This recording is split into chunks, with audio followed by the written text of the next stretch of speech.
काय यात्रा करायची असते, कशासाठी यात्रा करायची असते आणि कोण यात्रा करतो, यात्रा कोणाला घडते. परंतु पहिल्या प्रश्नाचं उत्तर यात्रा कोणाला घडते असं जर द्यायचं असेल तर मला वाटतं ज्याच्या प्रारब्धामध्ये पुण्याचा सामुग्री, पुण्याचा साठा आहे त्यालाच यात्रा घडते. कसं म्हणाल तर ज्यांनी 4 महिन्यापूर्वी रिझर्वेशन करून ठेवलेलं होतं, 4 महिन्यापूर्वी ज्यांनी रिझर्वेशन करून ठेवलेलं होतं काहीतरी, पण तरी देखील नेमकी काल ज्यांना निघायचंय त्यांना काहीतरी अडथळा निर्माण झाला आणि ते काय झाले, घरी थांबले. आणि ज्यांचं रिझर्वेशनच झालेलं नव्हतं ती मंडळी 2च दिवसात तयार झाली आणि यात्रेला आपल्या सोबत काय आहे आलेली. काय याचं उत्तर काय आहे आपल्याकडे? याचं एकच उत्तर आहे, त्यांच्या प्रारब्धामध्ये पुण्याचा साठा होता म्हणून त्यांना यात्रा घडते. आणि म्हणून तुमचं आमचं सगळ्यांचं प्रचंड भाग्य उदयाला आलंय म्हणून आपण यात्रा करतो. बऱ्याचदा आपण यात्रेला निघाल्यानंतर लोक म्हणतात तुम्ही श्रीमंत म्हणून चालले तुम्ही यात्रेला. श्रीमंत माणसं यात्रेला येत नसतात आणि श्रीमंत माणसं जर यात्रेला येत असतील तर जगातल्या फक्त श्रीमंतांनीच यात्रा केली असती, बाकीच्या यात्राच करता आली नसती. ज्याच्या पदरी पुण्याची सामुग्री आहे केवळ त्याला यात्रा घडते, हेच त्याचं उत्तर आहे. ज्याच्या प्रारब्धामध्ये भगवान परमात्म्याचं दर्शन, आपण रोज अभंग म्हणतो, रूपपात आलोचनी रोज अभंग म्हणतो, त्याच्यामध्ये 3रं चरण काय आहे माहिती का रंजन? काय 3रं चरण? बहुता सुकृताची जोडी म्हणून विठ्ठली आवडी. सुकृत म्हणजे पुण्य, चांगलं कर्म.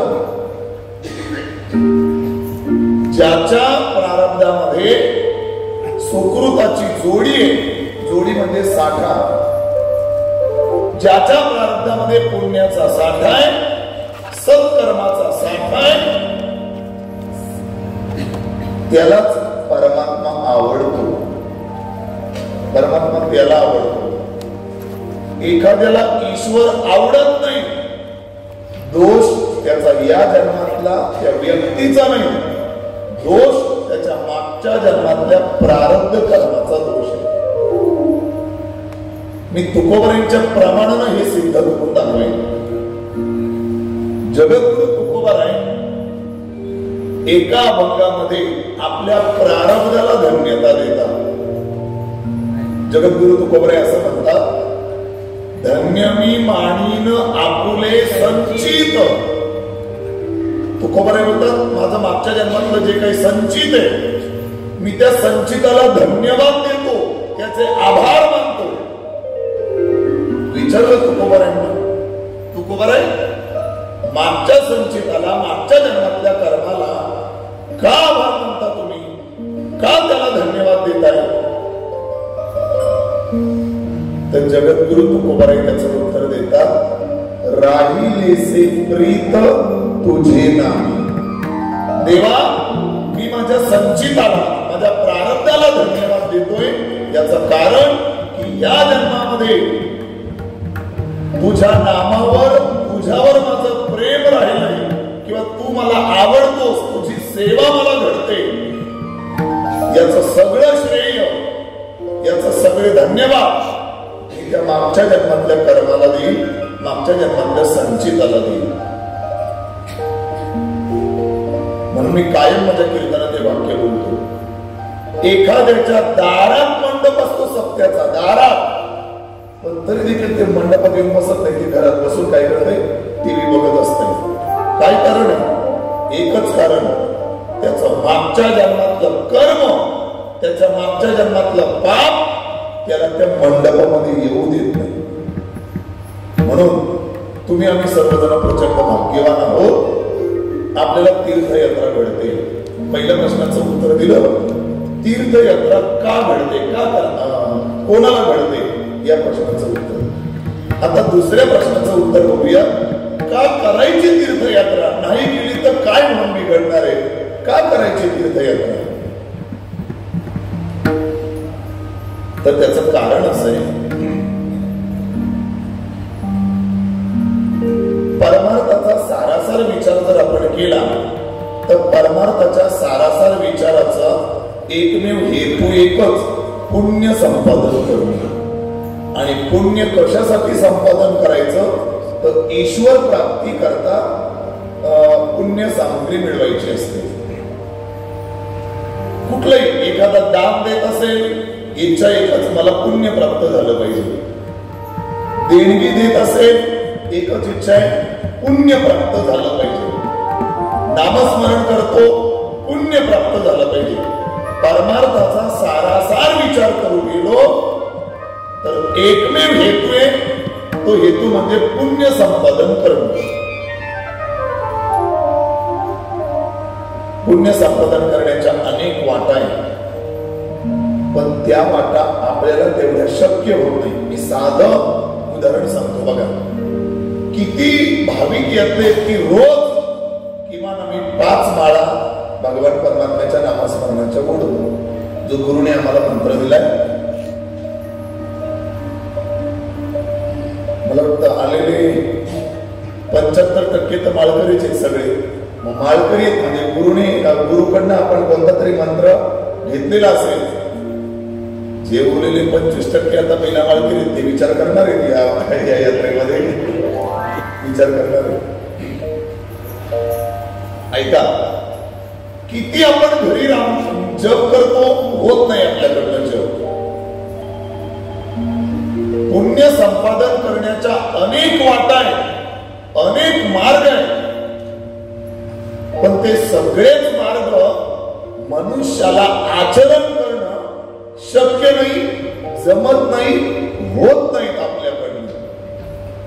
म्हणून माझ्या ज्ञानोबारायांनी हरिपाठामध्ये पुण्य संपादन करण्याची ही एक वाट सुचवली.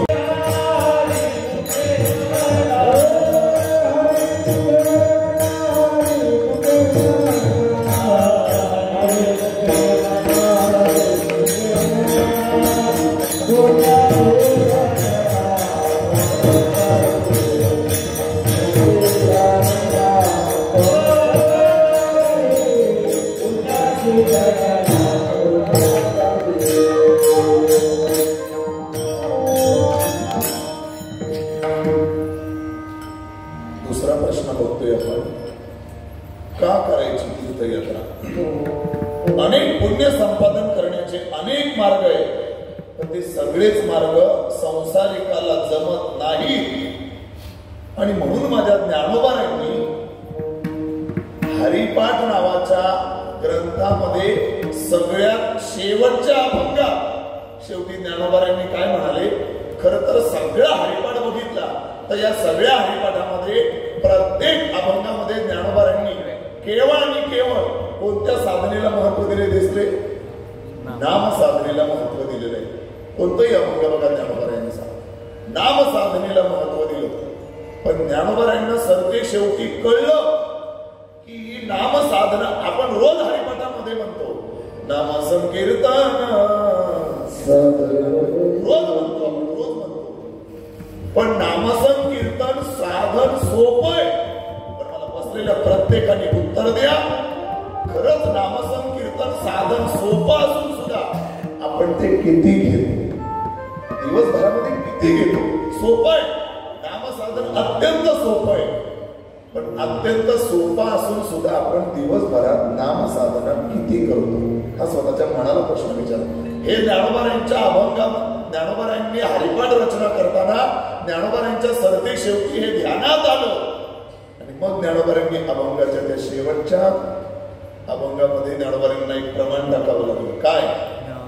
तीर्थव्रत भाव धैर्य करुणा शांती दया पावना हरी करी.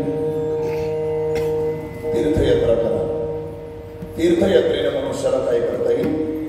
मला वाटतं कदाचित 750 वर्षापूर्वी ज्ञानोबारायांना अशी कल्पना सुचली असावी. 750 वर्षापूर्वी ज्ञानोबारायांनी कदाचित असा विचार केलेला असावा, न जाणो किमान लोक एन्जॉय करायला म्हणून फिरायला तरी किमान कुठे जातील, द्वारकेला कदाचित काय करतील, अशी तरी या निमित्तानं काय होतील आणि जातील, आणि या निमित्तानं का होईना त्यांच्या पदरामध्ये काय पडेल, पुण्य संपादन पडेल, पुण्य त्यांना मिळवता येईल.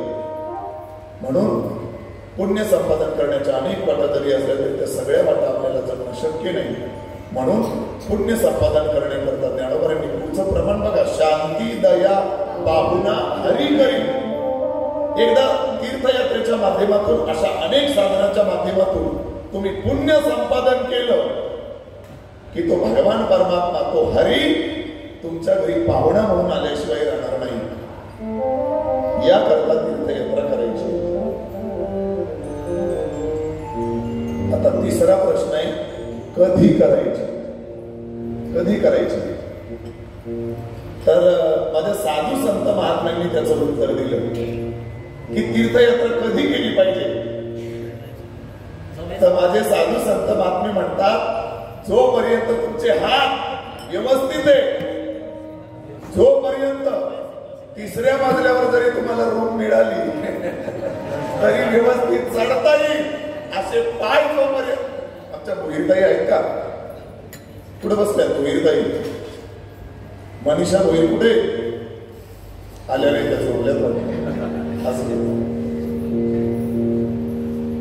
संत महात्मे म्हणाले, जोपर्यंत हात व्यवस्थित आहे, जोपर्यंत डोळे शाबूत आहेत, जोपर्यंत वाणी व्यवस्थित आहे, पाय धडधाकट आहे, नवे नवे आमचं सर्व शरीरच जोपर्यंत धडधाकट आहे तोपर्यंत तेव्हाच तीर्थयात्रा करा.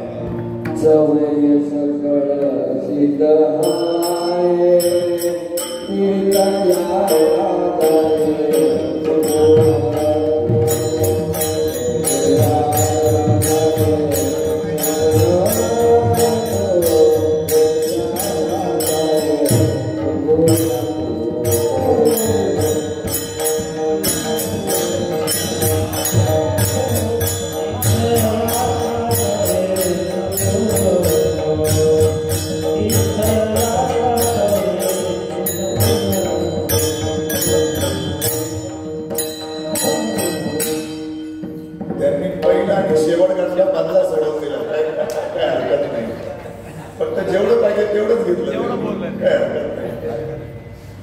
ऐका काय म्हणाले संत महात्मे, तीर्थयात्रा कधी केली पाहिजे. तर माझ्या संत महात्म्यांनी त्याला उत्तर दिलं, जव हे सकळ सिद्ध आहे, हात चालावया पाय, तव तू आपुले स्वहित माये, तीर्थयात्रे जाय चुकून हो, तीर्थयात्रे जाय चुकून हो, जव हे सकळ सिद्ध आहे. तिसऱ्या प्रश्नाचं उत्तर आपण बघतोय, कधी तीर्थयात्रा केली पाहिजे. तर संत महात्मे म्हणाले, जोपर्यंत हे सगळं शरीर व्यवस्थित आहे. नवे नवे तीर्थयात्राच काय, मला वाटतं परमार्थच तेव्हा घडला पाहिजे जेव्हा हे सगळं शरीर शाबूते व्यवस्थित आहे. तरणा भाग्यवंत नटे हरी कीर्तन. परमार्थ हा तरुणपणामध्ये घडला पाहिजे, तारुण्यामध्ये घडला पाहिजे. म्हातारपणामध्ये परमार्थ होत नाही. का म्हातारपणामध्ये परमार्थ होत नाही?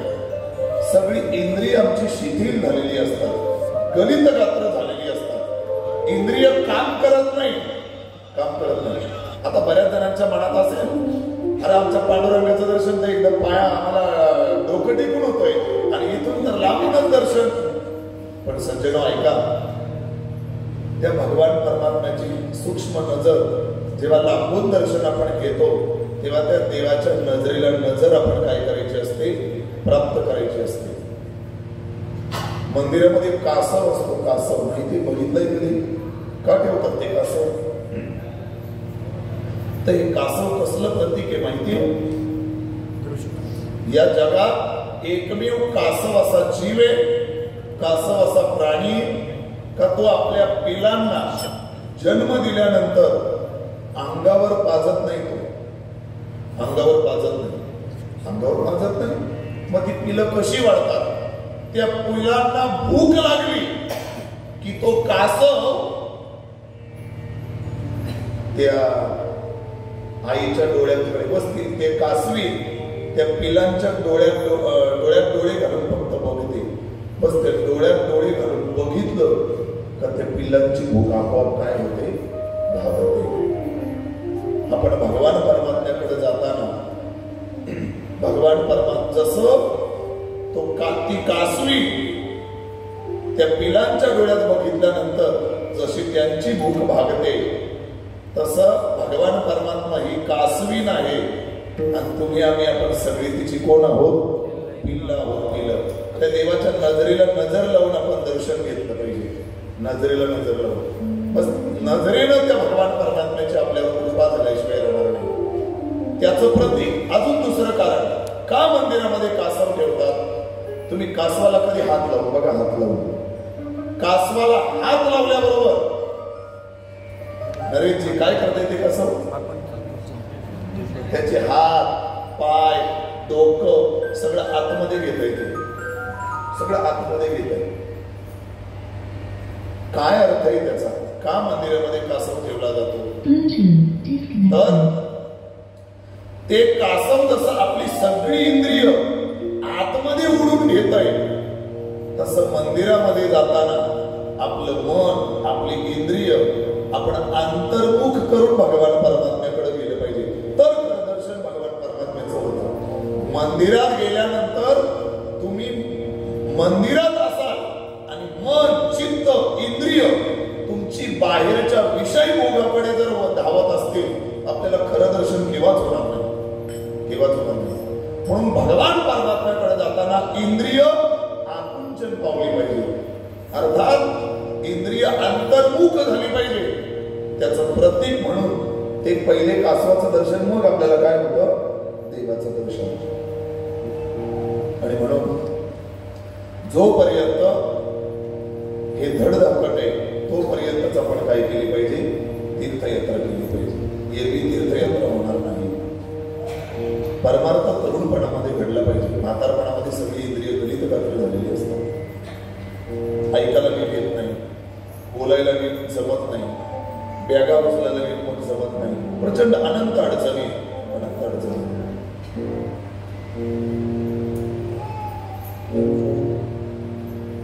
म्हणून योग्य वयात तीर्थयात्रा घडली पाहिजे. चौथा प्रश्न मांडतो मग महाराज आम्ही तीर्थयात्रेला आलोय. आता बाजारात गेलो होतो. किती छान छान दुकानं आम्हाला दिसत होती. आम्ही दुकानात शिरलो होतो. का तुम्ही आम्हाला बाहेर काढलं? हा हे 2 तास इथं कथा करण्यापेक्षा मग आम्ही बाजारात एन्जॉय नसता केला.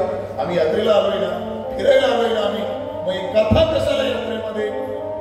असा काहींच्या मनात प्रश्न येतो. तर तीर्थयात्रेला आल्यानंतर कथा का करायची याचंही उत्तर माझे ज्ञानोबाराय हरिपाठामध्ये देतात. ज्ञानोबाराय म्हणतात तुम्ही प्रचंड तीर्थयात्रा करत असाल, त्रिवेणी संगम फिरत असाल, नाना तीर्थ फिरत असाल, पण नामस्मरणावर चित्त नसेल तर सगळं व्यर्थ आहे. चित्त नाही ना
7 दिवस तिथे भागवत कथा केली. काय कथा करायची? अनेक यात्रेकरू येत असतात, अनेक यात्रेकरू येत असतात. अनेक यात्रेकरू यात्रेला आल्यानंतर नॉनव्हेज खात असतात. अनेक यात्रेकरू यात्रेला आल्यानंतर जुगार खेळत असतात. अनेक यात्रेकरू यात्रेला आल्यानंतर नको त्या सगळ्या गोष्टी करत असतात. त्यांची ती यात्रा होत नाही, यात्रा होत नाही. ती त्यांची टूर होते. टूरला येतात ना, टूर होती ती त्यांची, यात्रा होत नाही. आपण दिंडी, अनेक आपल्या दिंडीतले भाविक आहेत. आपण आपली दिंडीला गेल्यानंतर कायम सांगतो, आमची वारी व्हावी असं ज्याला वाटत असेल त्याने देवाचं नामस्मरण करत चाललं पाहिजे. नाम घेता वाट चाली, यज्ञ पावला पावली. पण दिंडीमध्ये येऊन जर नामस्मरण घडलं नाही तर ती वारी होत नाही, ती फेरी होती, फेरी होती. तसं तीर्थयात्रेला आल्यानंतर ज्ञानोबाराय सांगतात, जर भगवान परमात्म्याचं गुणगान गायलं नाही, नामचिंतन घडलं नाही तर ज्ञानोबाराय म्हणतात, चित्त नाही नामी तरी ते व्यर्थ. त्रिवेणी संगमी नाना तीर्थे भ्रमी.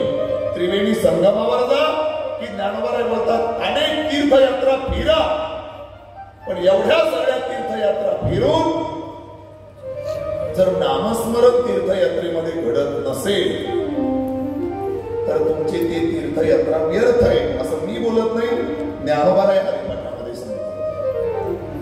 म्हणून तीर्थयात्रेमध्ये काहीतरी हरिचिंतन व्हावं, त्या भगवान परमात्म्याचं गुणगान आपल्या श्रवणानं, आपल्या कानानं ते श्रवण करायला मिळावं, याकरता आपण 3 दिवस श्रीकृष्ण कथा या ठिकाणी करणार आहोत. ज्या भगवान श्रीकृष्ण परमात्म्याच्या, द्वारकाधीश परमात्म्याच्या भूमीमध्ये आज आपण या ठिकाणी आलो. 3 दिवस आपण कथेचा आनंद घेणार आहोत. पुढचे मुक्काम आपले वेगवेगळे, त्यामुळे तिथं मुक्कामाला किती वाजता पोहोचू हे आपल्या हातात नाही. प्रवासात किती उडवतो किती नाही, तर त्यामुळे तिथे आपल्याला किती भजन कीर्तन करता येईल माहीत नाही.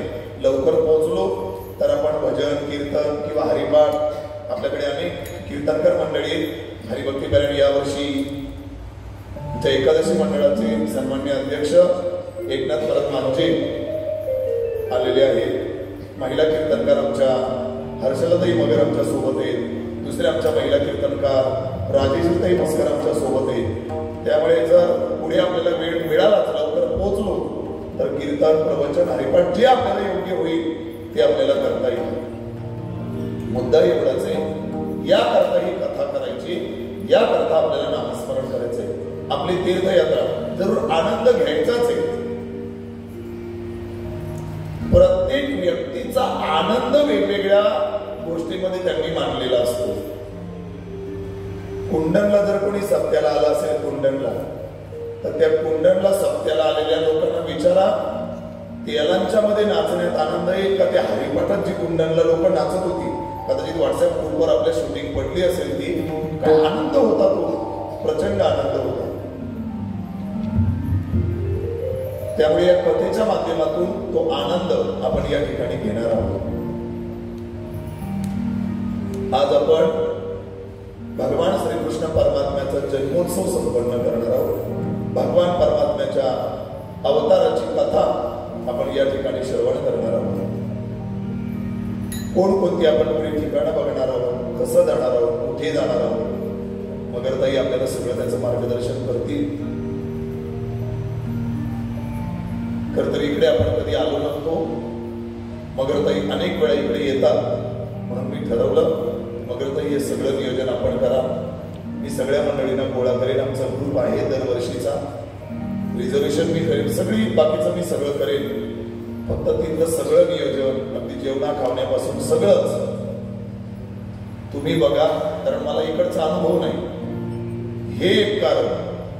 आणि दुसरं कारण, माझी बायको यावर्षी माझ्या सोबत आहे.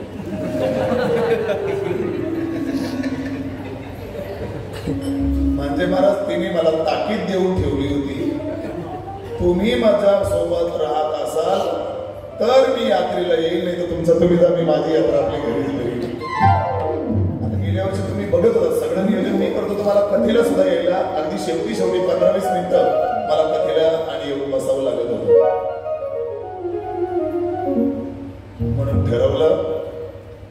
नियोजनात जर आपण असलो तर ते शक्य होणार नाही.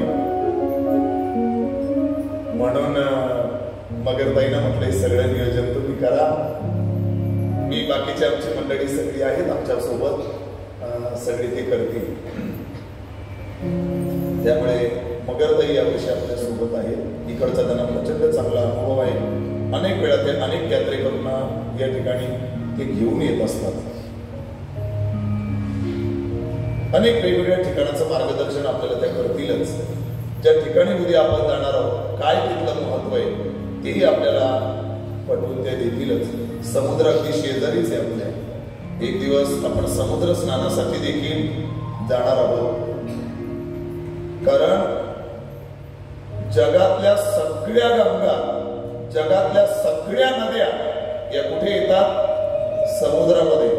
त्यामुळे एका समुद्राचं स्नान केलं की जगातल्या सगळ्या नद्यांचं स्नान केल्याचं पुण्य काय होत असतं? आपल्याला मिळत असतं. म्हणून एक दिवस आपण समुद्रावर छान स्नान करण्यासाठी आपण जाणार आहोत. अनेक वेगवेगळी ठिकाणं आपण बघणार आहोत. सुंदर असा यात्रेचा आनंद आपण सगळेजण घेणार आहोत. आणि पुढच्या वर्षी तर लई मोठी ऑफर आलेली. लई मोठी म्हणजे प्रत्येक जण एकच शब्द वापरतोय, महाराज ही रेल्वे नको, ही RAC तिकीट नको, तुमचा आणखी गडबड नको. पुढच्या वर्षी आम्हाला विमानाने बोलतात सगळ्यांना जायचं. 100% पुढच्या वर्षी आपण तो विचार करू की पुढच्या वर्षी चंद्रदादांचं म्हणणं आहे की आपण अयोध्या हा रूट आपण घ्यायचंय. बरोबर ना चंद्रदादा? अयोध्या हा रूट आपण घेणार आहोत. आणि जाताना आपण विमानानं जाऊ. विमानात पण RAC तिकीट असतंय. तर ज्याला RAC तिकीट नकोय, स्पेशल हेलिकॉप्टरची पण व्यवस्था होते मुंबईवरनं. त्याला डायरेक्ट आपण हेलिकॉप्टर करून काय करू, अयोध्येला आपण त्याला घेऊन जाऊया. पण 100% आपला पुढच्या वर्षी असाच प्रयत्न राहील की जाताना विमानानं, येताना आपण ट्रेनने, असा नक्की आपला प्रयत्न असेल. त्या निमित्तानं सगळे वयोवृद्ध मंडळी बिचारी, तुम्हाला सांगतो जेव्हा विमानापासून लोक गावाला आपल्या जातील,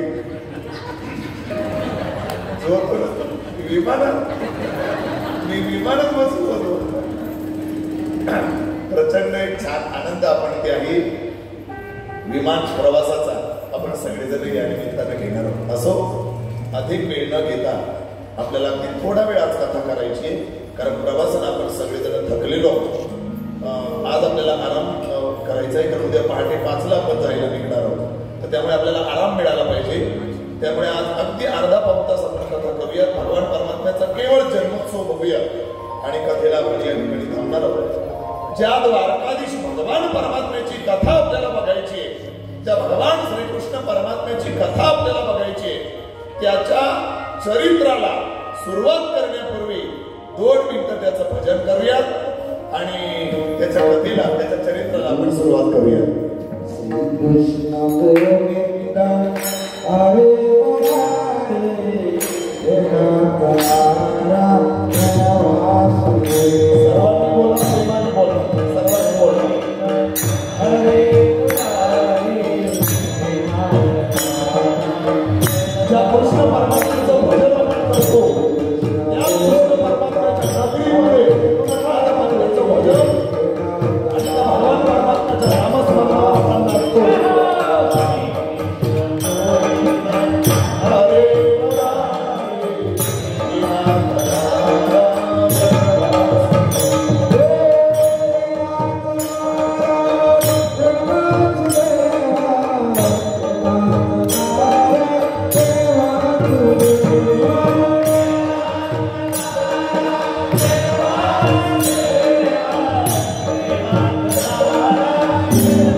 द्वारकाधीश भगवान की जय।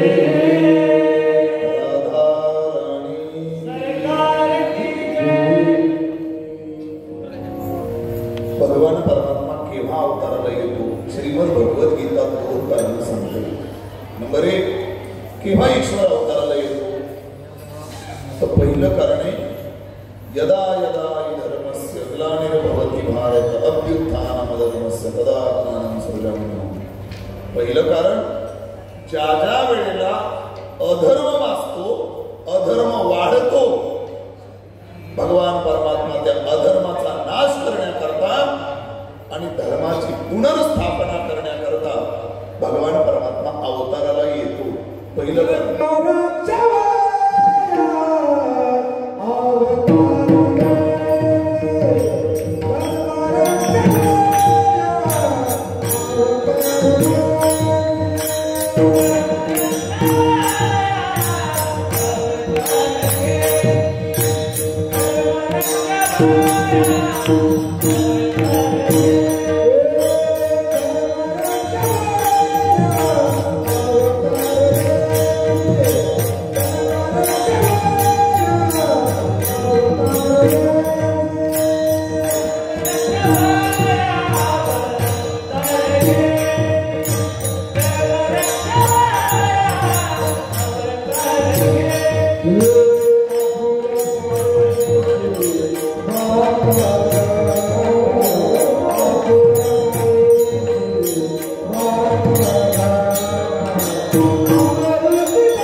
एकच प्रमाणामध्ये दोन्ही कारण सांगितली. गुरुमौलींनी ते प्रमाण दिले.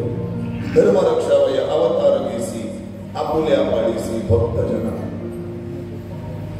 म्हणून मनुष्यानं कायम धर्मानं वागलं पाहिजे, नीतीनं वागलं पाहिजे. धर्माचा हात धरून जो चालतो, जगात अपयश त्याला कधीच बघायला मिळत नाही. यशस्वी होत असतो. त्रास भयानक होतो धर्मानं वागताना, सत्यानं वागताना, पण विजय मात्र सत्याचाच होतो हे आपण कदापिच विसरू नका. म्हणून एक हिंदी फार छान सुवचन आहे, सत्य परेशान है लेकिन पराजित नाही. सत्यानं वागताना भयानक त्रास होतो, भयानक त्रास, पण विजय मात्र सत्याचा, धर्माचा होत असतो. कायम मनुष्यानं धर्मानं वागलं पाहिजे. माझ्या आयुष्यात मी चित्रपट खूप कमी बघितले, कारण लहान असताना 8वीला असताना आळंदीला गेलो आणि त्याच्यामुळे मग तिथून पिक्चर बंद. घरी काय पिक्चर बघितले असतील ते, पण त्या पिक्चर मधून रविदादा मी खूप एक छान गोष्ट शिकलो. त्या पिक्चर मध्ये जो चांगलं काम करतो, कमलताई काय बोलतात त्याला, हिरो बोलतात. म्हणजे कमलने फार पिक्चर बघितलेले म्हणून तिला विचारतो. हिरो बोलतात त्याला, हिरो. आणि जो वाईट काम करतो त्याला काय म्हणतात? विलन म्हणतात. आम्ही लहान होतो तेव्हा रामदास होता, डाकू बोलायचं त्याला, डाकू. मला अमरीश पुरी डाकू माहिती. अमरीश पुरी प्रत्येक चित्रपटात डाकूच काम करायचं, बाकीचं कोणतंच काम नाही. ऐका, शक्ती कपूर मला माहिती, शक्ती कपूर रविदादा माहिती आहे का मला? शक्ती कपूर डाकूनच काम करायचं बघा ते. ऐका, 3 तासाच्या चित्रपटामध्ये 2.25 तास त्या हिरोला भयानक त्रास कुठलाही पिक्चर बघा तुम्ही 2.25 तासाच्या चित्रपटामध्ये 2.25 तास त्या हिरोला भयानक त्रास दाखवतात बघा. का ते कोणाची तरी मदत करत असते, चांगल्या सत्यासाठी झटत असते, न्यायासाठी हक्कासाठी काहीतरी तो लढा उभा करत असतो वगैरे वगैरे अनेक गोष्टी असतात. भयानक त्रास त्याला, भयानक त्रास. त्याचं घरच पेटून देतील, त्याच्या आईबापालाच मारून टाकतील, त्याच्या बायकोलाच किडनॅप करून देतील. भयानक भयानक त्रास बघा, भयानक त्रास.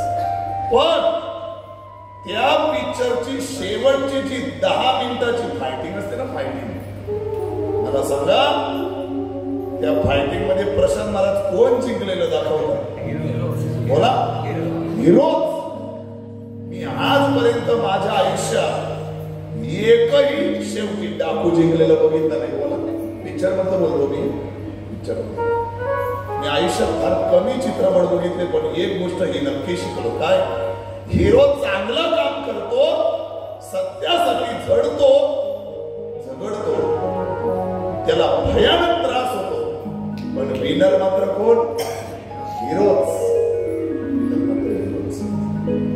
सत्य पचवणं फार अवघड असतं.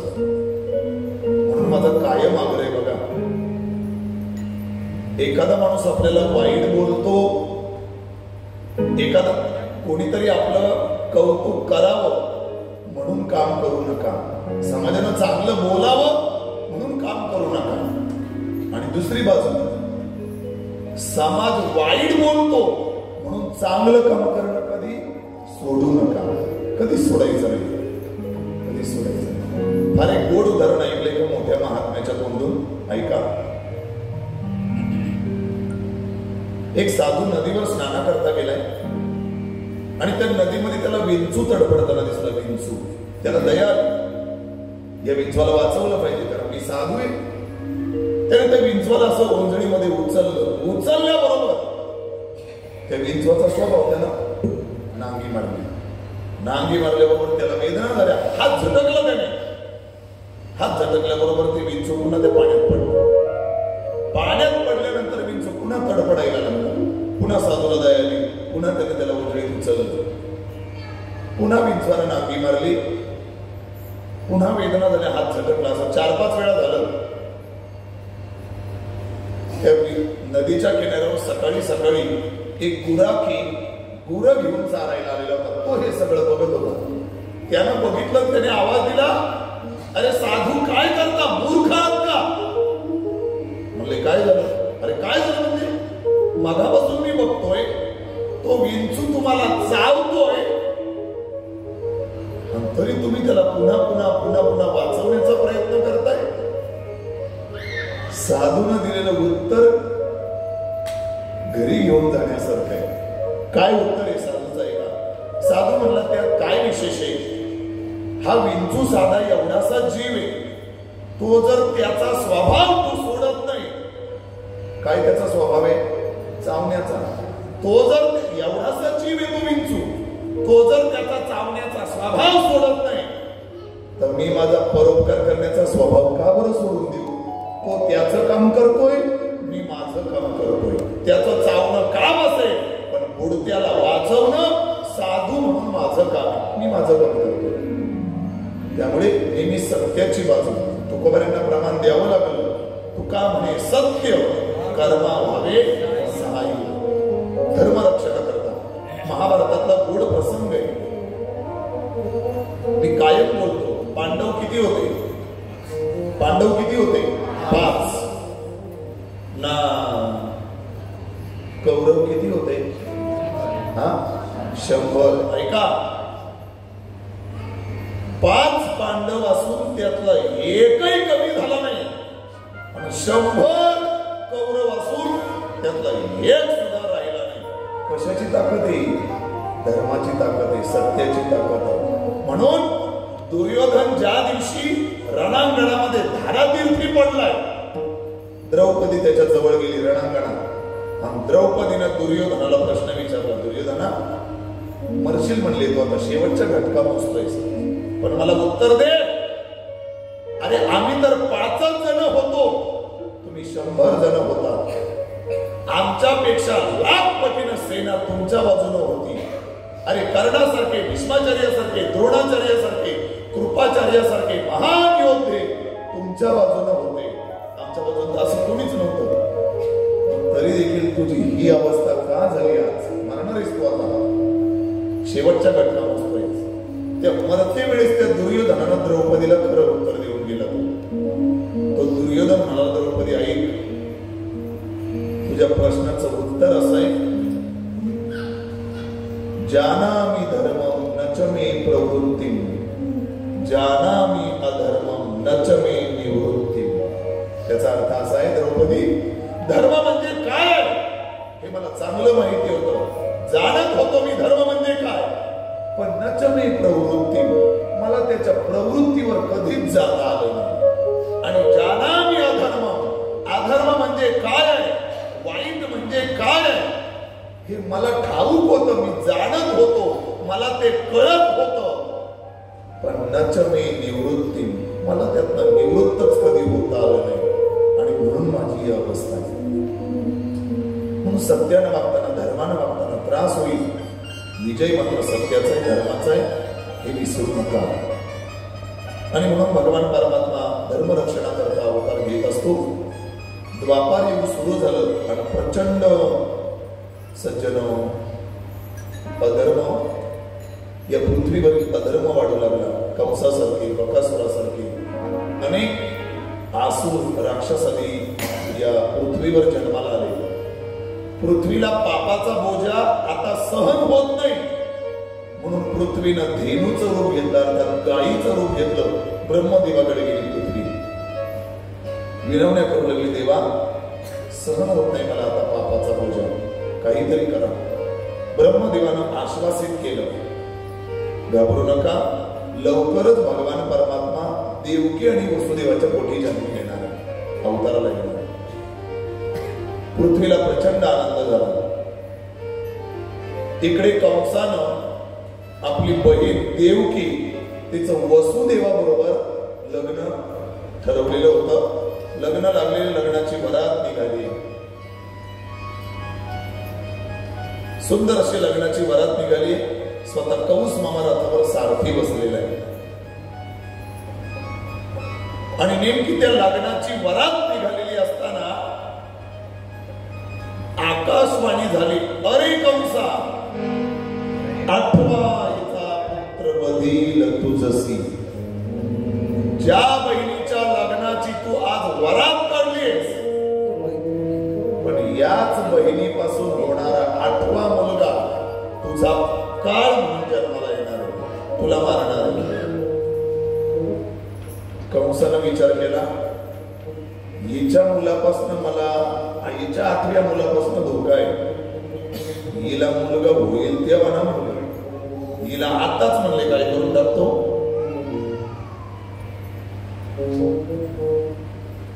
संस्कृत मध्ये सुभाषितकार फार एक गोड श्लोक सांगतात, मनुष्याचा विनाशकाळ जवळ आला की त्याची बुद्धी उलटी फिरते. विनाशकाले विपरीत बुद्धी. रामायणातलं प्रमाण दिलं सुभाषितकारांनी. रामायणातलं काय प्रमाण दिलं बघा. तो सुभाषितकार असं म्हणतो, याच्या अगोदर कधी सोन्याचं हरिण आहे असं कधी ऐकलेलं नव्हतं, सोन्याचं हरिण कधी पाहिलंही नव्हतं. आणि तरी सुद्धा म्हटले प्रभू रामचंद्र कोणाच्या मागे गेले, त्या सोन्याच्या हरणाच्या मागे गेले. का का का तर विनाशकाले विपरीत बुद्धी. कारण इकडं सीतेचा अपहरण हा इकडं ठरलेली होती गोष्ट. आणि म्हणून भगवान परमात्मा कधी सोन्याचं हरिण पाहिलं नव्हतं, कधी बातमी ऐकली नव्हती, कधी झालेलंही नव्हतं याच्या अगोदर. आणि तरी भगवान परमात्मा कुठे गेले, त्या सोन्याच्या हरणाच्या मागे. विनाशकाळ जवळ आला, मनुष्याची बुद्धी उलटी फिरते. मला सांगा जीवन किती प्रिय आहे मनुष्याला, किती प्रिय आहे.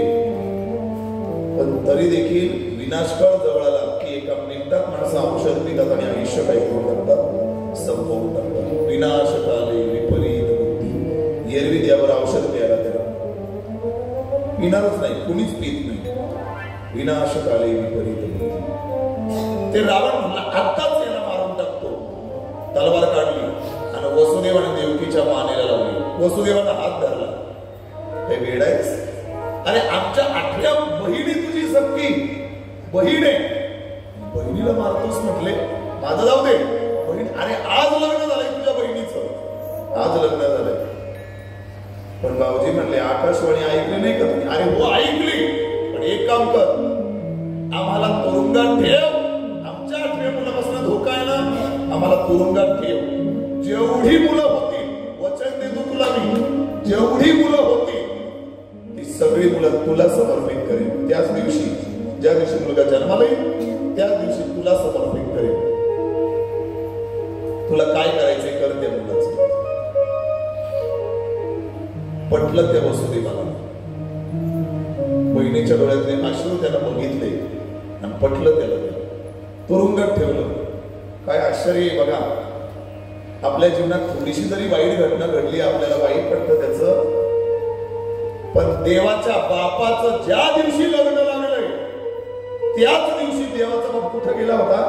जेलमध्ये गेला होता, जेलमध्ये. काय आपल्या जीवनातले काय याच्या समोर कोणत्या घटना आहेत आपल्या देवात? काय या घटनेसमोर?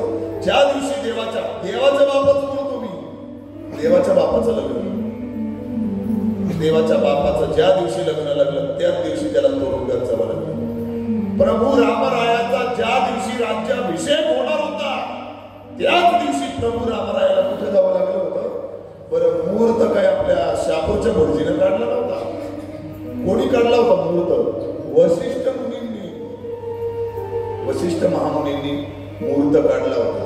पण वशिष्ठ महामुनींनी मुहूर्त काढून सुद्धा भगवान परमात्म्याला प्रभू रामरायाला त्या दिवशी राज्य त्या सिंहासनावर बसता आलं नाही. म्हणजे ज्या दिवशी देवाचा राज्याभिषेक होणार त्याच दिवशी वनवास आला. काही घटना आहेत आपल्या समोरच्या. त्यामुळे जीवनामध्ये अनेक संकट येतात. संकटांना घाबरू नका. संकट येतील, निघून जातील. मी तर माझ्या विद्यार्थ्यांना कायम एक वाक्य बोलतो. एखादं संकट आपल्यावर आल्यानंतर माणसं याला त्याला सांगत नसतात, एवढं मोठं माझ्यावर संकट आलंय, एवढं मोठं माझ्यावर संकट आलंय. अरे एवढं मोठं माझ्यावर संकट आलंय हे लोकांना सांगण्यापेक्षा त्या संकटाला ठणकावून सांगा तुमची जिद्द किती मोठी आहे. हे त्या संकटाला ठणकावून सांगा, संकट पळून जाईल. इयत्ता 9वीच्या संस्कृत पुस्तकामध्ये स्वामी विवेकानंदांचा खूप एक छान धडा आहे. स्वामी विवेकानंद वाराणसीला गेलेले, अन्नपूर्णा मातेच्या मंदिरात दर्शन घेऊन पुन्हा रिटर्न आपल्या निवासस्थानी चालले. जंगलाचा थोडासा रस्ता आहे. चालताना लक्षात आलं पाठीमागे कोणीतरी लागलंय, येतंय कोणीतरी. बघितलं तर 15-20 माकडं त्यांच्या पाठीमागे लागलेली होती. लक्षात आलं स्वामीजींच्या, स्वामी विवेकानंदांच्या, एवढी माकडं माझ्यावर तुटून पडली तर काहीच ठेवणार नाही. पटापट चालायला लागले. पटापट चालायला लागल्याबरोबर माकडं सुद्धा त्यांच्या पाठीमागे पटापट चालायला लागले. स्वामींनी मागून बघितलं, अरे बापरे माकडं पुन्हा पटापट चालतात. आता स्वामी पळायला लागले. ती माकडं सुद्धा पळायला लागली. स्वामी पुढे पडतायत, माकडं मागे पडतायत, स्वामी पुढे पडतायत, माकडं मागे पडतायत. असं ते रस्त्याला चालू होतं. एक भिकारी त्या रस्त्याला बसलेला होता. त्या भिकारीने बघितलं कोण साधू संन्यासी आहे, ते पुढे पडते, ते माकडं मागे पडतायत. त्या भिकाऱ्यानं स्वामी विवेकानंदांना आवाज दिला,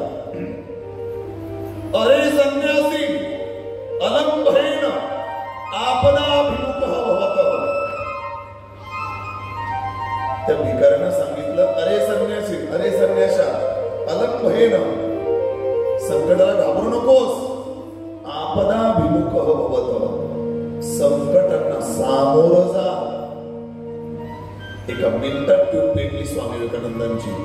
जागीच थांबले, मागे वळाले आणि मागे वळून त्या माकडांच्या दिशेनं चालत गेले. काय झालं असेल कल्याणी तिथे? माकड पळून गेली. संकटापासून संकटापासून पळून संकट दूर होत नाही. कुठून पडा त्यावर, कुठून पडा.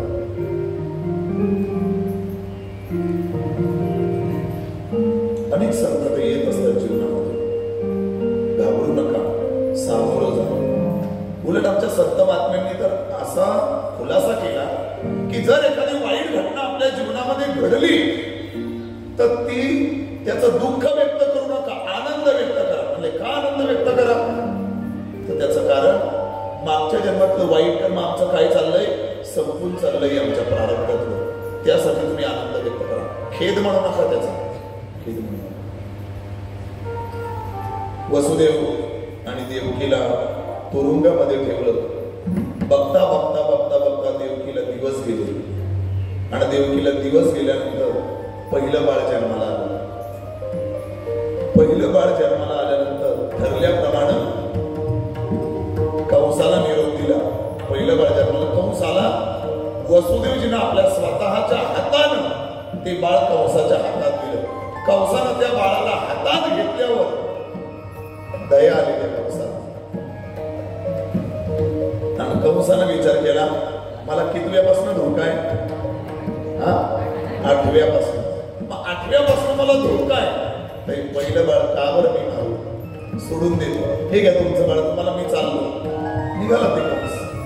निघाल्यानंतर तेवढ्यात नारद महर्षी तिथं आले. नारद महर्षी त्या दिवशी तुपे महाराजांनी फार छान वाक्य सांगितलं नारद महर्षींच्या बद्दल. त्या काळात एकच नारद मुनी होते, कळलावे नारद मुनी. त्या काळात एकच होते. आता गावोगावी कळलावे नारद आहे. आणि रविदास त्यांनी असं वाक्य वापरलं, हे कळलावे नारद मुनी स्वतःचं 200 रुपयाचं पेट्रोल स्वतःच्या गाडीत टाकतात आणि फिरत बसतात. स्वतःचं पेट्रोल टाकतात आणि स्वतःच काय करत असतात, कळलावा तिकडे तिकडे ते फिरत असतात.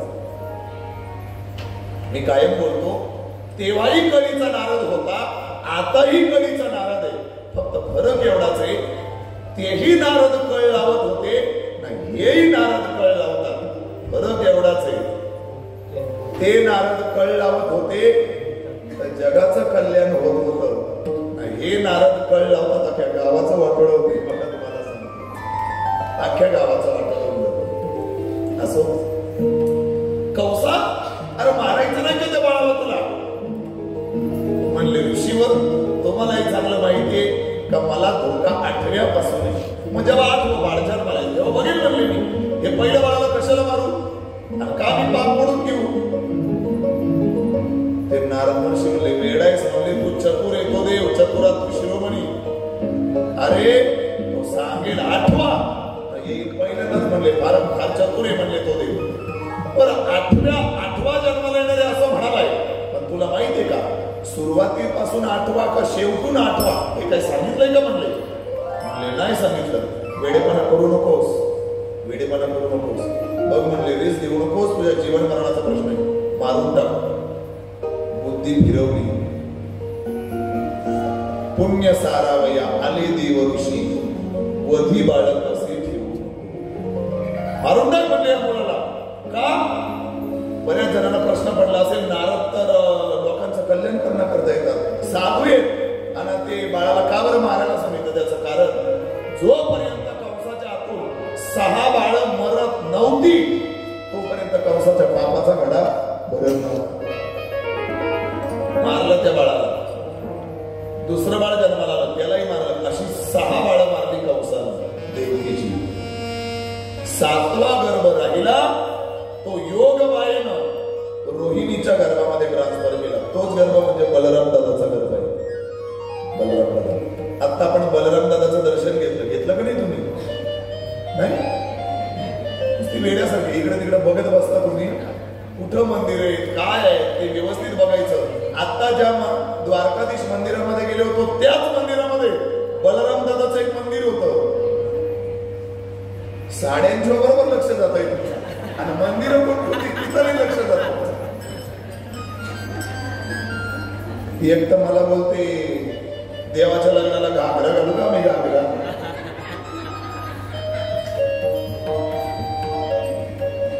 आमचे नाना कुठे?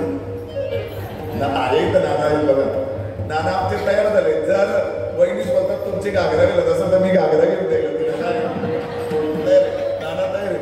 आता वहिनीचीच कुठे वहिनी हो बोलली नाना तयार आहे आमच्याकडे. आपण या यात्रेमध्ये एक दिवस असं कुठला तरी ठरूया की एक दिवस सगळ्यांनी कुठल्या तरी एकच कलरची साडी आपण काय करूया. सगळ्या साड्या मी तुम्हाला दुकानात घेऊन देईन. म्हणजे घेऊन देईन म्हणजे मी म्हणजे मी दुकानात तुम्हाला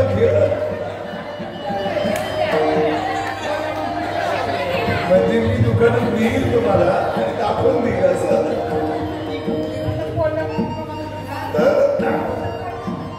मला वाटतं लग्नाच्या दिवशी आपण परवा लग्न आहे परवा असा प्रयोग आपण छान करूया किंवा अजून काही महिलांचं वेगळं नियोजन असेल तर त्या पद्धतीने आपण राहते. ऐका ते रोहिणीच्या गर्भामध्ये तो गर्भ गेला. 8वा गर्भ राहिला. तो 8वा गर्भ देवकीच्या गर्भामध्ये राहिल्यानंतर देवकीच्या चेहऱ्यावर इतकं प्रचंड तेज निर्माण झालं. प्रचंड तेज. शास्त्रकार असं म्हणतात ज्या दिवशी एखादी स्त्री गर्भवती राहते तुम्ही तिच्या गर्भधारणेच्या अगोदरचा एखादा फोटो असेल तर तो फोटो बघा आणि जेव्हा गर्भधारणा झालेली असते त्यावेळेचा तिचा फोटो बघा. चेहऱ्यामध्ये तुम्हाला प्रचंड वेगळा फरक आणि तुम्हाला काय झालेलं असेल जाणवत असेल. प्रचंड तेज आहे देवकीच्या गर्भावर. मला एवढं आश्चर्य वाटतंय देवकी आणि वसुदेवाच्या पोटी भगवान परमात्म्यानं जन्म घ्यावा. किती पुण्य असेल ते देवकी आणि वसुदेवाचं. किती पुण्य असेल. आपल्या पोटी आपली पोरं जन्म जन्माला येत नाही तर ते देव जन्माला येण्यासाठी किती पुण्य केलं असेल त्यांनी. भयानक पुण्य भयानक. दिवस भरले देवकीचे. श्रावण महिना आहे. वार बुधवार आहे. तिथी अष्टमी आहे आणि रात्री 12ची वेळ. बाहेर रिमझिम रिमझिम रिमझिम छान पाऊस चालू आहे. अवताराला येण्याचं ठरवलं देवानं. देवकीच्या गर्भामध्ये कळा निर्माण झाल्या. आणि ऐका का भगवान परमात्म्याने रात्री 12ला जन्म घेतला तर प्रभू रामरायाचा जन्म रविदादा कधी झालेला आहे. दिवसा 12 वाजता.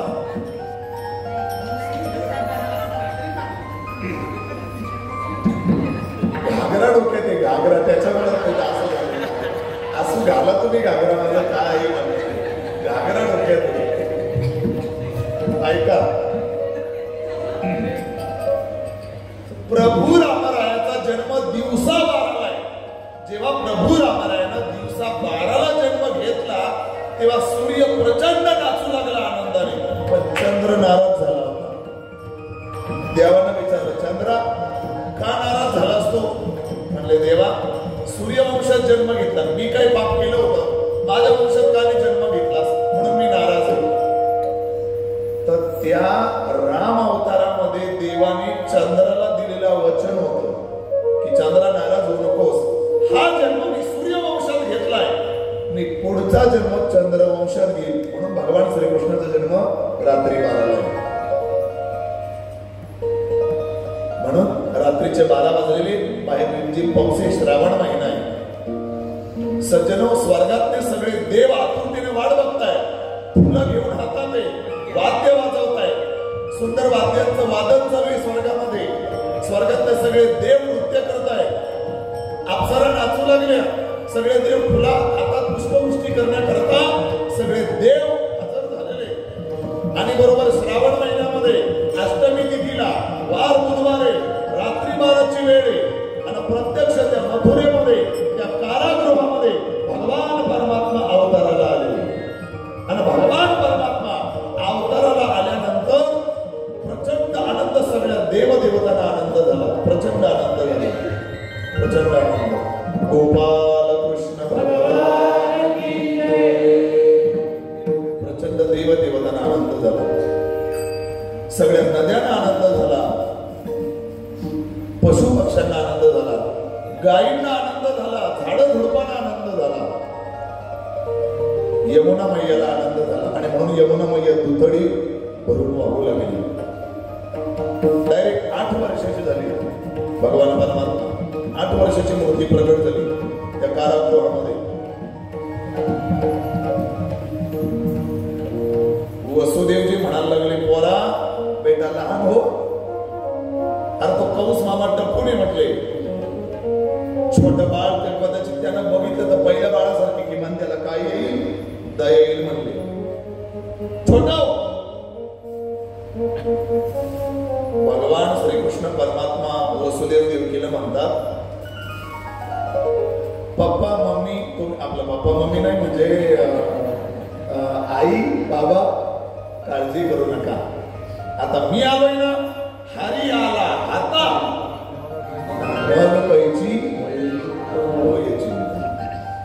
काळजी करू नका. मला फक्त येथे ठेवू नका. कुठं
झोप उघडली, भगवान परमात्म्याला घेऊन वसुदेवजी निघाले. यमुना दुथडी भरून वाहते. यमुना मैयाच्या लक्षात आलं हीच देवाचं दर्शन घ्यायची संधी. इथपर्यंत पाणी आलं, देवदर्शन देत नाही. छातीपर्यंत मानेपर्यंत पाणी आलं तरी देवदर्शन देत नाही. नाका तोंडापर्यंत पाणी आलं, देवाच्या लक्षात आलं आता जर का दर्शन दिलं नाही ते माझ्या बापाला मारून टाकील. आणि जर माझा बापाच मिळाला तर लोक मला म्हणतील करंट्या का पायाचा आलाय, म्हणजे जन्माला आले बापाला मारून टाकलं म्हणून. बस भगवान परमात्म्याने आपला अंगठा बाहेर काढला आणि यमुना मैयाला स्पर्श केला. यमुना मैया दुभंगली गेली आणि वाढ दिली वसुदेवजीने. त्या गोकुळामध्ये पोहोचले. गोकुळामध्ये पोहोचल्यानंतर त्या यशोदेच्या कुशीमध्ये माया जन्माला आलेली होती. ती माया जन्माला आलेल्यामुळे ते यशोदा मैयाला कळलंच नव्हतं. त्यामुळे ते मायेला घेतलं, देवाला तिथं ठेवलं आणि मायेला घेऊन ते पुन्हा मथुरेमध्ये आले. मायेला डोक्यावर घेतल्याबरोबर पुन्हा हाताला बेड्या, पुन्हा कुलप, पुन्हा पायाला बेड्या. गुरुवर्य प्रातस्मरणीय वैकुंठवासी विठ्ठल बाबा फुले आम्हाला सांगायचे, पोरांनो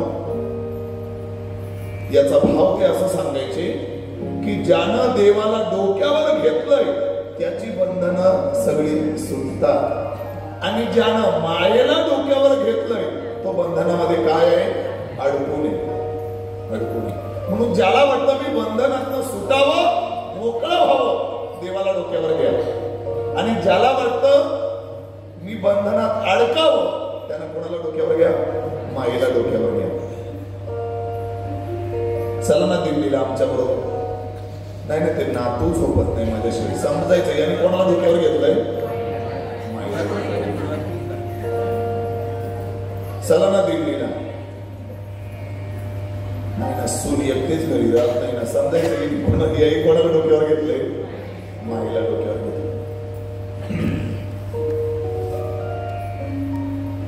माया रडायला लागली. कंसाला कळलं 8वा जन्माला आलाय. बघतो तर 8वी मुलगी, मुलगा असो मुलगी, मला 8व्यापासून धोका ठेवायचंच नाही. पायाला धरलं, गर गर गर गर फिरवलं. आता माया येते काय, त्याच्या हाताला लागणार आहे काय? ब्रह्मदेवाला सुद्धा ठरवलं या मायेनं.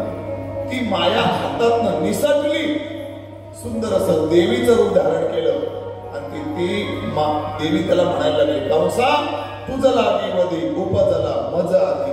अरे तुला मारणारा माझ्या अगोदर गोकुळात जन्माला आलाय, त्याचं बघ म्हणले, मला काय मारतोस?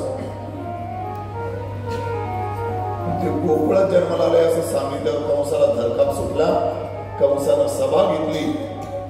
त्या सभेमध्ये काय ठराव पास झाला ते अगोदर तिकडं गोकुळात काय चाललंय ते बघू आणि मग कंसाच्या सभेमध्ये परत आपण येऊ. त्या गोकुळामध्ये जेव्हा पहाटे सगळ्या गवळणी दासी उठल्या आणि जेव्हा यशोदा मैयाच्या कुशीमध्ये जेव्हा छोटस बाळ बघितलं आणि त्यांचा आनंद गगनात मावेनासा झाला.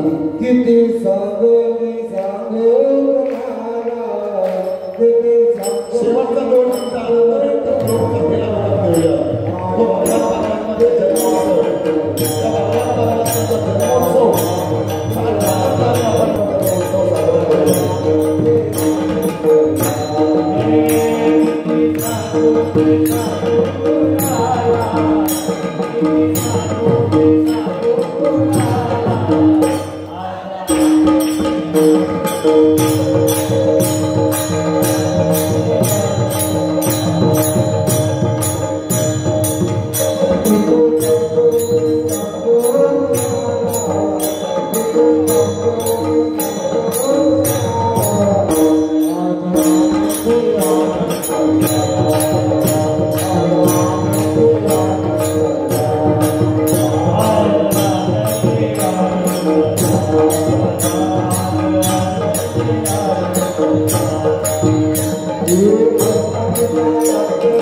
भगवान परमात्मा अवताराला येण्याचं केवळ आपण आपल्या वाणीतनं किंवा फक्त आपण श्रवण केलं किंवा या व्यासपीठावरून भगवान परमात्मा अवताराला आले असा केवळ उल्लेख झाला तर इतका आनंद मला वाटतं जिथं प्रत्यक्ष भगवान परमात्मा अवताराला असेल त्या गोकुळातल्या आनंदाचं काय वर्णन करता येईल. असो या गोकुळातल्या आनंदाचं वर्णन उद्याच्या भागामध्ये आपण बघूया. उद्या भगवान परमात्म्याच्या काही लीला आपण बघणार आहोत. गोवर्धन पूजा आपण करणार आहोत. उद्या एक उपक्रम आपल्याला करायचा आहे. जेव्हा गोकुळामध्ये गोवर्धन पूजा झाली तेव्हा प्रत्येक घरातून गोवर्धन पर्वताला भोग लावण्यात आले होते, प्रसाद देण्यात आला होता. उद्या आपण असा उपक्रम करूया. बाजारातून येताना जे दिवसभर आपण फिरणार आहोत, बाजारातून येताना प्रत्येकानं काहीतरी खाऊ आपण आणूया. गोड काहीतरी गोड प्रत्येकानं ज्याचं त्याने वैयक्तिक आपण उद्या छान इथं गोवर्धनाला भोग लावूया आणि तोच जेवणावर आपण प्रसाद म्हणून सर्वांना काही करूया, आपण देऊया. खर तर तीर्थयात्रेला गेल्यानंतर अनेकांना अशी इच्छा असते. आता आमच्या आडोळे साहेब मगाशी मला भेटले, चंद्रदा म्हणाले महाराज मला काहीतरी एक सेवा या यात्रेमध्ये करायची. कसली सेवा मला सांगा. मला वाटतं गेल्या वर्षी आपण वृंदावनला भारतीमध्ये गेलो होतो. म्हणजे अक्षरशः मला नाकीनं मला कसं ऍडजस्ट कोणाला करायचं. हा म्हणतो मला मिष्टांना द्यायचंय, तो म्हणतो मला ही सेवा करायची, कोण म्हणतो मला नाश्ता द्यायचा आहे.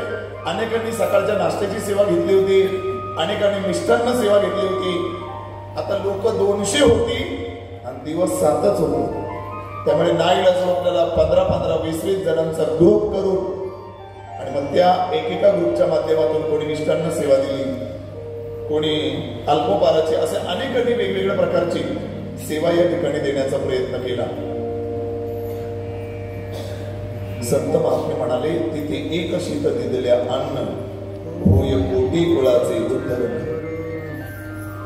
तीर्थयात्रेला गेल्यानंतर तीर्थयात्रेच्या ठिकाणी एक जरी शीत आपल्याकडनं दान घडलं, अन्नदान, एका शीताचं जरी अन्नदान घडलं, कोटी कुळाचा उद्धार होत असतो. तीर्थक्षेत्राचा महिमा आहे. भगवान द्वारकाधीशाच्या या नगरीमध्ये तुम्ही आम्ही पवित्र अशा पावन अशा या नगरीमध्ये तुम्ही आम्ही येऊन पोहोचलेलो आहोत. भगवान परमात्म्याचा जन्मोत्सव बघून आज आपण या कथेला विराम देऊया. उद्या आपण भगवान परमात्म्याच्या लीला, गोवर्धन पूजा आणि रासलीलेचा कार्यक्रम उद्या आपण घेणार आहोत. उद्या आल्यानंतर लगेचच आपण हॉलमध्ये येऊन बसायचंय, जेणेकरून लवकर आपल्याला कथेला सुरुवात करता येईल. याही कथेचा या निमित्तानं आपल्याला सर्वांना आनंद घेता येईल. रोज भजन करताना, कथा ऐकताना देवाला प्रार्थना करूया, देवा तुझ्या नगरीमध्ये आम्ही आलोय, साधी मोडी भक्ती देवा आमची. तुकोबारायांसारखी भक्ती आम्हाला करता येणार नाही, ज्ञानोबारायांसारखी भक्ती आम्हाला करता येणार नाही, नाथमहाराजांसारखी भक्ती आम्हाला करता येणार नाही. संसारिक आहोत देवा आम्ही साधे, पण देवा तुझ्या नगरीमध्ये आलोय, तुझ्या द्वारामध्ये आम्ही आलोय. त्या सुदाम्याचा जसा तू स्वीकार केलास तेव्हा आमचाही तसा एकदा स्वीकार कर. कथा ऐकताना आणि रोज देवाचं दर्शन ज्या ज्या मंदिरात आपण दर्शन घेऊ तेव्हा हात जोडून एकच प्रार्थना करा, देवा नाही आम्हाला प्रत्यक्ष दर्शन मिळणं आमच्या भाग्यात नसेल, तेवढं पुण्य आमचं नसेल, पण तुझ्या नगरीमध्ये आहोत, आम्हाला कोणाच्या तरी माध्यमातून का होईना आम्हाला देवा दर्शन दे. नाही देवा काही करता आलं की म्हणून आम्हाला स्वप्नात तरी देवा दर्शन दे. म्हणून आपण या द्वारका नगरीमध्ये आलोय. कधीतरी कोणीतरी एखाद्या भिकाऱ्याच्या रूपात तुम्हाला कदाचित कोणी 1 रुपया मागेल, काहीतरी मागेल, त्याचा तिरस्कार करू नका. नाही 10 रुपये देता आले पण 1 रुपया तरी त्याच्या हातामध्ये टाका. न जाणो त्या भिकाऱ्याच्या रूपात कदाचित प्रत्यक्ष भगवान परमात्मा आपली परीक्षा घेण्याकरता तुमच्या समोर आलेला असेल. एखादा साधू येईल, तो काहीतरी तुमच्याकडे मागेल, एखादा मंदिरातला ब्राह्मण तुमच्याकडे काहीतरी मागेल.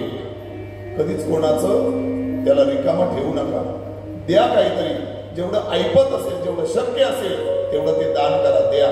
न जाणो कदाचित भगवान परमात्मा कोणाच्याही रूपात आपल्याकडे येईल आणि कदाचित आपली परीक्षा घेईल. म्हणून तीर्थक्षेत्रामध्ये जो जो कोणी तुमच्याकडे जे काही मागेल, फुल न फुलाची पाकळी का होईना त्याच्याकडे त्याला द्या. न जाणो ईश्वर कदाचित या निमित्तानं ईश्वराला आमचं देणं होईल आणि त्या ईश्वराची कृपा या निमित्तानं आम्हाला प्राप्त झाल्याशिवाय राहणार नाही. मी तर ईश्वराकडे प्रार्थना करते, देवा आम्ही तुझ्या नगरीमध्ये आलोय, कोणाच्या रूपात होईना पण नक्कीच आम्हाला देवा दर्शन दे आणि पुन्हा पुन्हा पुन्हा पुन्हा असंच तुझ्या दर्शनाला आम्हाला बोलवत राहा, अशी ईश्वराला प्रार्थना करूया.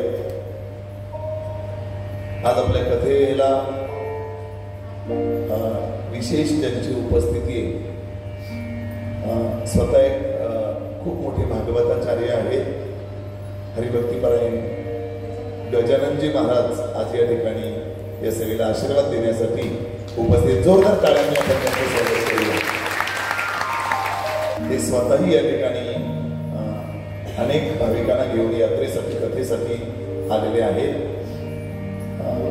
वाडी कुणाची माहीत नाही, पण ज्याचं भगवान परमात्म्यावर प्रेम असतं तो कथा कुणाची हे बघत नाही. मला भगवान परमात्म्याचं गुणगान श्रवण करायला मिळणार आहे म्हणून स्वतः इथे येऊन, नाहीतर एक कीर्तनकर दुसऱ्या कीर्तनकाराच्या तिथं बसत नाही, त्याला ते काय वाटतं, अपमान वाटतंय, कमीपणा वाटतो. त्याचं कीर्तन मी तिथं जाऊन खाली बसायचं काय दिसले, बरोबर आहे ना. पण महाराजजींनी मोठं मन करून या ठिकाणी उपस्थित झाले. मनापासून त्याला या ठिकाणी धन्यवाद देतो, आभार व्यक्त करतो. आजचा हा कथेचा कार्यक्रम या ठिकाणी संपला असं जाहीर करतो, वाणीला पूर्ण विराम देतो. पुढील सूचना हर्षलताई मगर या आपल्याला देतील.